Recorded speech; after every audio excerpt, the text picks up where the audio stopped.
मैं कविता दीदी जी का और उनकी पार्टी के सभी लोगों का धन्यवाद करूंगा। एक धन्यवाद तो आज के लिए और एक धन्यवाद पहला कि जब इस देश की सरकारें किसी के विरोध को बर्दाश्त ना करें और उसकी हत्या पे उतर आएं और आपके उस बुरे समय में कोई आपके साथ खड़ा हो। मुझे कहने में कोई परहेज नहीं है कि जब 21 तारीख का हम लोग दिल्ली में प्रोटेस्ट कर रहे थे, मेरी एक बार की बात पे दीदी ने अपनी पार्टी के 4 मेंबर ऑफ पार्लियामेंट को वहां भेजा और अन्याय के खिलाफ उस आवाज को बुलंद किया, जिसको आज हम देख रहे हैं कि देश भर में किस तरह से लड़ने वालों के साथ अन्याय किया जा रहा है, किस तरह से CBI, ED, income tax, NIA, झूठे मुकदमे, जेल, जो लोग देश के लिए लड़ रहे हैं उनको डराया जा रहा है। फिर उन्होंने मुझे इनवाइट किया था कि एक दिन घर आना पड़ेगा खाना खाने के लिए। तो हैदराबाद का खाना भी बड़ा मशहूर है, लेकिन उससे अच्छा ये है जो हमारे पीछे हम लोग देख रहे हैं। इसकी टोटल ऊंचाई है 175 फीट, टोटल नीचे से लेके ऊपर तक।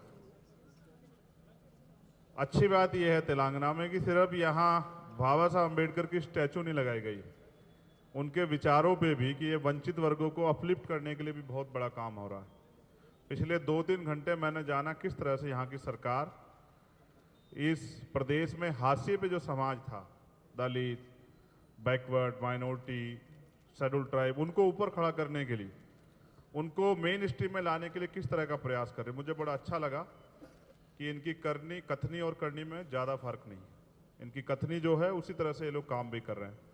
और मैं धन्यवाद देता हूं पुनः इस बात के लिए, एक इस निर्माण के लिए कि जहां लोगों ने बाबा साहब अम्बेडकर को, इतिहास को इस देश से भुलाने का काम किया, इतिहास में जहां पढ़ा जा रहा था वहां से हटाने का काम किया, वहां आप लोगों ने इतना बड़ा जो है बाबा साहब अम्बेडकर का स्टैचू लगा के ये साबित किया। और फिर इसके बाद बराबर में ही हमारी जो सेक्रेटरीट है उसका नाम ही डॉक्टर बाबा साहब अम्बेडकर के नाम पे रखा। ये भी एक बहुत बड़ी उपलब्धि। बहुत सारी योजनाएं सरकार की बहुत अच्छी हैं, जिनको जान के बड़ी खुशी हुई। और ये भी कहने में कोई परहेज नहीं है कि पूरे देश में ऐसी योजनाएं शायद अभी की सरकारें सोच भी नहीं पाई। अच्छी बात यह है कि ये काम और आगे बढ़े और इसका लाभ बहुत दूर तक जाके लोगों को मिले, ऐसी जो है मेरी मंगल कामनाएं हैं दीदी के लिए भी और उनकी पार्टी के लिए। उनके सभी साथियों को जो यहाँ काम कर रहे हैं वो तेजी से आगे बढ़ें और इस तरह से आगे काम करते रहें। और मेरा ये मानना है कि जिस तरह से बाबा साहब अम्बेडकर की स्टैचू यहाँ लगी, वो ऐसी स्टैचू जो नई पार्लियामेंट हमारी बनी उसमें भी लगनी चाहिए, क्योंकि पिछली पार्लियामेंट में तो थी। आज जो सेंटर बैठे हैं उनको बाबा साहब से बड़ा परहेज है, बाबा साहब से बड़ी तकलीफ। लेकिन जब उनको बाबा साहब तकलीफ है तो कुछ ऐसे भी साथी हैं जो बाबा साहब की विचारधारा को आगे बढ़ा रहे हैं। मुझे खुशी हुई तेलंगाना आके, और मुझे खुशी हुई उनके सहयोग के लिए, उनके सहयोग से। और मेरा आगे भी ऐसा विश्वास है। एक समस्या छोटी सी है, वो इनके सामने रखो। मुझे उम्मीद है कि दीदी उसको भी जो है जल्द ही जो है उसमें भी हमें सफलता हासिल होगी। और बाकी उनके लिए मंगल कामनाएं कि ऐसे ही जो है कुदरत उनको आगे बढ़ाती रहे, वो आगे बढ़ें और समय समय पे प्रदेश और देश में अपनी लड़ाई को मजबूत करके देश का नेतृत्व करें। धन्यवाद।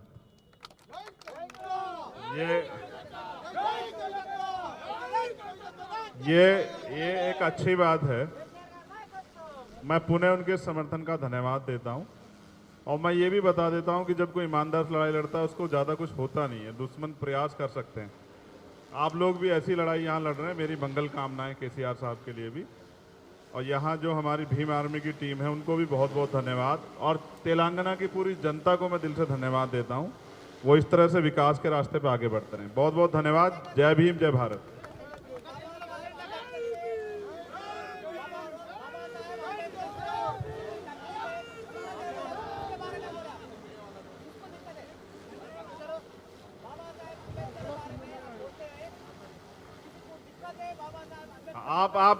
आप जिनको आजादी से पहले दिक्कत थी, उनको आज़ादी के बाद भी दिक्कत है। जो जीते जी बाबा साहब की शव यात्रा निकाले आरएसएस के लोग, उनको आज भी दिक्कत है, उन्हीं को दिक्कत है। वरना इस देश की महिलाओं को अपलिफ्ट करने के लिए उन्होंने कानून मंत्री के पद से इस्तीफा दिया सेंटर से, इस देश के पिछड़ों के लिए, इस देश के वंचित वर्गों के लिए।